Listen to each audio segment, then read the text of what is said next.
What does an infra preparation look like for such a scale? Like, what do you even do? Where do you start? That's a very so it's infra preparation starts with a back of envelope calculation. It's I say there's no uh, like I literally do a back of envelope calculation because see ahead of time I'm talking about 6 months ahead, 3 to 6 months ahead of what the event is gonna be. But I cannot wait for that to happen to determine what my infra size should be. So I always do a pessimistic calculations and do back of envelope calculations based on what my product looks like. Okay.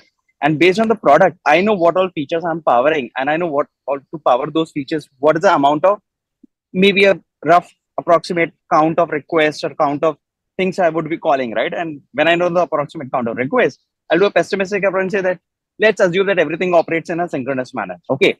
Every request is being processed in a single threaded environment. There's no multi-threaded environment. If I were to process this much request volume at this latency or RPS, what is the computation or the CPUs or the memory I would need to operate it, right? And from there, you would get to know how much your cache designs are, what your cache offloads are, and from there you can figure it out how much DB you're going to hit, right? How many requests from your systems are going to hit the databases, and from there you can do a rough calculation, right? So that's how you do a very basic back of envelope calculation to begin with, right? And that gives you a approximate ballpark figure. It might be completely wrong also, but it gives you a number at a starting point, right?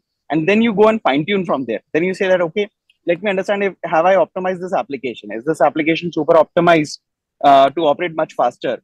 So if if it can operate much faster, then I know okay, I can reduce the amount of workload I would need over there.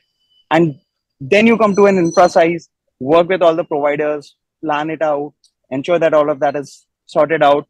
If it is not sorted out, call out those risks, understand what can you do to mitigate those risks, and see, it is like an risk exercise, right? You come up with a very high number, you'll get to know that okay, this is not available, that is not available, this type of instance is not available, this capacity is not available, or this will build out in this time, or it is might be available in another region. So you have to plan how do you shift your traffic from one region to another region and do all of those exercises, right? So that base number is super important for you to start those conversations. So that's why the back of envelope calculation is where your capacity planning starts in a way. Yeah, I would assume it's very interesting because I think what you're saying is at two counts, right? One is a fault isolation and being able to understand literally everything that can go wrong, Yeah. and including external systems and internal systems. Yeah. Yeah. Uh,